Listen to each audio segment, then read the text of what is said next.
House Fox News contributor Newt Gingrich is with us.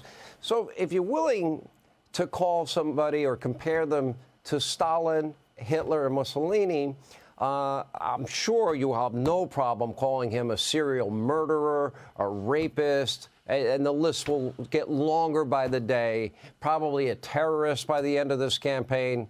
The rhetoric is way out of control. Your reaction to all of it? Well, look, I think, first of all, you have to assume that what you saw from the vice president, this afternoon, I apologize, what you saw from the vice president this afternoon was, in fact, a person who is collapsing. These are acts of desperation. She can't win on the border. She can't win on the economy. She can't win on crime. She can't win on any major issue. So her last desperate grab is to smear Trump with things which are patently a lie. I mean, every American watched Donald Trump as president for 4 years. When he was impeached, he accepted the impeachment and went right into the Senate to fight it.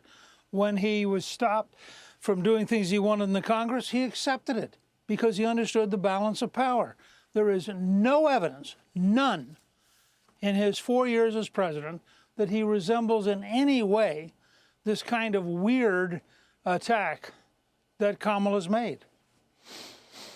Yeah, you know, if you want to look at the Hitler comparison, if that's what they want, in the modern era, there's never been a more supportive president of Israel. And that starts with moving the embassy from Tel Aviv to Jerusalem, its rightful home. That would also be support of Israel's rightful borders and respecting it.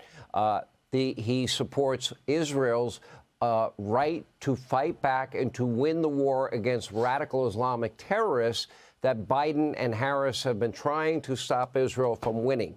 And of course, they made Iran rich again on top of everything else. They have been trying to put handcuffs on Prime Minister Netanyahu. And it's frustrating that they'd make such a comparison, but, you know, that's where we are. And you got to just live with the reality, I guess. And I assume it's going to get worse. Look, let me make a larger point. Donald Trump is a profound change in American politics. He is the first person in our lifetime, even including Reagan and what we did with the contract and with Goldwater. He's the first person to really come in and take on the old order and profoundly shake it and say, if we're going to survive as a country, we got to do totally new things. So part of the byproduct of that is that hundreds of Republicans whose entire career was spent in the old order aren't going to be for him. I mean, I just think this is a historic change on a depth and a scale you can't imagine. On the other hand, you're going to have a Robert Kennedy Jr., you're going to have a Tulsi Gabbard, you're going to have all sorts of people who decide, you know, we're with him because he represents a willingness to take on an establishment which has been weakening this country, selling out our interest, betraying the middle class, and crushing working Americans. Now, that's what this is all about. And Kamala Harris is the last desperate, incompetent, and inarticulate gasp of a system which is collapsing. They can't solve anything. They can't be honest about anything.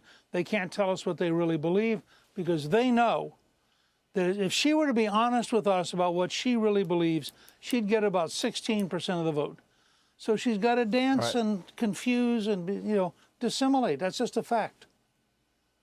Newt Gingrich, thank you. Appreciate it. Take care of that call. Hey, Sean Hannity here. Hey, click here to subscribe to Fox News YouTube page and catch our hottest interviews and most compelling analysis. You will not get it anywhere else.